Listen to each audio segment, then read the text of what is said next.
ಆದೇಶಿಸಿದನಾ ದೊರೆಯವರಿಗೆ ಗಾಸಿ ಶಿಕ್ಷೆಯನು.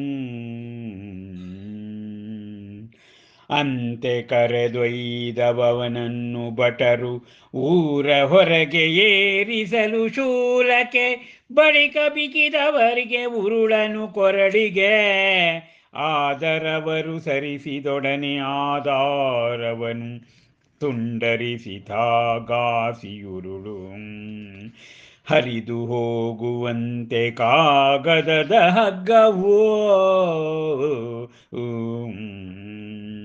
ಬಳಿಕದಲ್ಲವರು ಬೀಗಿದರು 7 ಸಲವಿಂತೋ. ಮಹಾವೀರನ ಕೊರಳಿಗೆ ಗಟ್ಟಿಪಾಶವನು ತುಂಡರಿಸುತ್ತದುವೆ ಅಷ್ಟು ಸಲವು.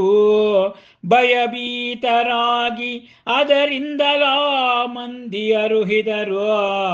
ಬಂದು ನೆಡೆದುದನು ದೊರೆಯ ಬಳಿಯಲ್ಲಿ ಅರಿತು, ಅದರಿಂದ ಮಹಾವೀರನೋರ್ವ ಸಿದ್ಧಯೋಗಿ ಮಹಾಪುರುಷನೆಂದು ಬಂಧ ಮುಕ್ತಗೊಳಿಸಿದನು. ದೊರೆಯವನನು ಬಳಿಕ ಬೇಡಿದನು ಕ್ಷಮೆಯನು. ಅರಸನವನು ತೀವ್ರ ಪಶ್ಚಾತ್ತಾಪ ದಗ್ಧವಾಗಿರಲವನ ಹೃದಯವೋ. ಸ್ವಾಮಿ ನೀವಾದರೂ ಕ್ರಾಂತದರ್ಶಿಗಳು, ನಾನು ಸಾಮಾನ್ಯ ಮಾತ್ರನು. ತೋರದಾಯ್ತೆನ್ನ ಮನ್ನ ಕಣ್ಣಿಗೆ ನಿಮ್ಮ ವಿಭೂತಿತ್ವವು. ಅರಿಯದೆ ನಿಮ್ಮ ಮಹಾತ್ಮೆಯನು ಭಾವಿಸಿ ಚೋರನೆಂದು ನೀಡಿದನು ಶಿಕ್ಷೆಯನು.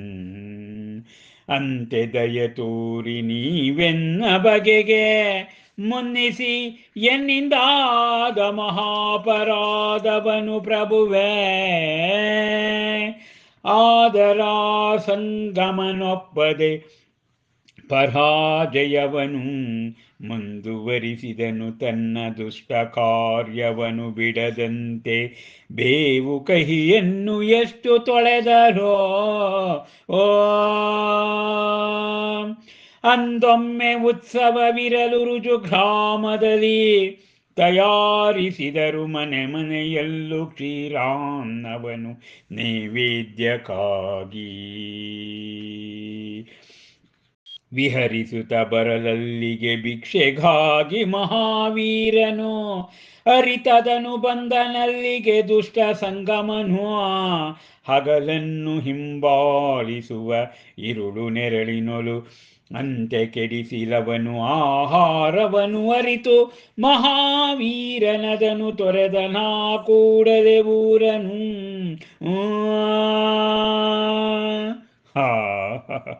ಹೀಗೆ ವಜ್ರವನ್ನು ಬಿಳಿಯ ಕಲ್ಲೆಂದು ಹೊನ್ನನ್ನು ಹಿತ್ತಾಳೆ ಎಂದು ಜನ ಭಾವಿಸಿ ಮಹಾವೀರ ಮುನಿಗೆ ಕೊಟ್ಟ ಉಪಸರ್ಗದ ಬಗ್ಗೆ ಇಲ್ಲಿ ಪದೇ ಪದೇ ವರ್ಣನೆಗಳು ಕೇಳಬರುತ್ತಿವೆ.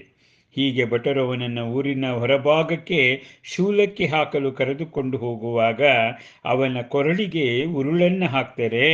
ಹಾಕಿದ ತಕ್ಷಣ ಆ ಕೊರಳಿಗೆ ಹಾಕಿದ ಏನು ಉರುಳಿನ ಹಗ್ಗ ಮುರಿದು ಕಾಗದದ ಹಗ್ಗ ಹೇಗೆ ಮುರಿಯುತ್ತೋ ಹಾಗೆ ಒಂದಲ್ಲ 7 ಸಲ ಮಹಾವೀರನ ಕೊರಳಿ ಗಟ್ಟಿ ಪಾಶವನ್ನು ಹಾಕಿದ್ರೂ ಕೂಡ ಅದು ಬಿಚ್ಕೊಳ್ತದೆ. ಅದರಿಂದ ಅವರಿಗೆಲ್ಲ ಭಯ ಆಯಿತು. ಅವರಿಗೆ ಅಯ್ಯೋ ಏನಪ್ಪ ಇದು ಅಂತ ದೊರೆ ಬಳಿ ಹೋಗಿ ನಿವೇದನೆ ಮಾಡಿದಾಗ ಅವನು ಒಬ್ಬ ಸಿದ್ಧಯೋಗಿ ಮಹಾಪುರುಷ ಅಂಥೇಳಿ ಅವನನ್ನು ಕ್ಷಮೆಯಾಚಿಸಿ ಬಂಧ ಮುಕ್ತಗೊಳಿಸ್ತಾರೆ. ಹಾಗೆ ದೊರೆಯೇ ಬಂದವನನ್ನು ಕ್ಷಮೆಯನ್ನು ಆಚರಿಸ್ತಾನಂತೆ. ಆ ದೊರೆಗೂ ಪಶ್ಚಾತ್ತಾಪ ಉಂಟಾಗ್ತದೆ. ಆಗ ಸ್ವಾಮಿ ನೀವು ಕ್ರಾಂತದರ್ಶಿಗಳು, ನಾನೊಬ್ಬ ಸಾಮಾನ್ಯ ಮಾತ್ರ. ಆದ್ದರಿಂದ ಮನ್ನ ಕಣ್ಣಿಗೆ ವಿಭೂತಿ ಪುರುಷರು ಗೊತ್ತಾಗೋದಿಲ್ಲ. ಆದ್ದರಿಂದ ನಿಮ್ಮ ಮಹಾತ್ಮನೆಯನ್ನು ಭಾವಿಸಿ ಚೋರ ಅಂತ ತಿಳ್ಕೊಂಡು ಶಿಕ್ಷೆಯನ್ನು ಕೊಟ್ಬಿಟ್ಟೆ, ನನ್ನನ್ನು ಕ್ಷಮಿಸಿ ಎಂಬುದಾಗಿ ಕೇಳ್ತಾನೆ. ಆದರೆ ಆ ಸಂಗಮನು ಅವನು ತನ್ನ ಪರಾಜಯವಾದರೂ ಕೂಡ ಮಹಾವೀರ ಮುನಿಗೆ ಕೊಡೋ ಉಪಸರ್ಗವನ್ನು ಬಿಡೋದಿಲ್ಲ. ಹೇಗೆ ಬೇವನ್ನು ಎಷ್ಟು ತೊಳೆದರೂ ಕಹಿ ಹೋಗುವುದಿಲ್ಲವೋ ಹಾಗೆ ಹೀಗೆ ಒಂದು ಕಡೆ ಉತ್ಸವವಿರ ರುಜು ಎಂಬತಕ್ಕಂಥ ಗ್ರಾಮದಲ್ಲಿ ಉತ್ಸವ ಇರುತ್ತೆ. ಮನೆ ಮನೆಯಲ್ಲೂ ಕ್ಷೀರಾನ್ನವನ್ನು ನೈವೇದ್ಯಕ್ಕಾಗಿ ಮಾಡಿರ್ತಾರೆ. ಅಲ್ಲಿಗೆ ಮಹಾವೀರ ಮುನಿ ಅಲ್ಲಿಗೆ ಬರ್ತಾನೆ ಆಹಾರಕ್ಕೆ. ಆಗ ದುಷ್ಟ ಸಂಗಮ ಹೇಗೆ ಹಗಲನ್ನು ರಾತ್ರಿ ಈರುಳು ಹಿಂಬಾಲಿಸುತ್ತೆ, ಈರುಳನ್ನು ಹಗಲು ಹಿಂಬಾಲಿಸುವ ಹಾಗೆ ಅವನು ಅವನಿಗೆ ಆಹಾರದಾನಕ್ಕೆ ಬರ್ತಿದ್ದೇನೆ ಅಂಥೇಳಿ ಮಹಾವೀರನಿಗೆ ಉಪಸರ್ಗ ಕೊಡಬೇಕು ಅಂಥೇಳಿ ಅವನನ್ನು ಹಿಂಬಾಲಿಸಿಕೊಂಡು ಬರ್ತಾನೆ ಅನ್ನೋದು.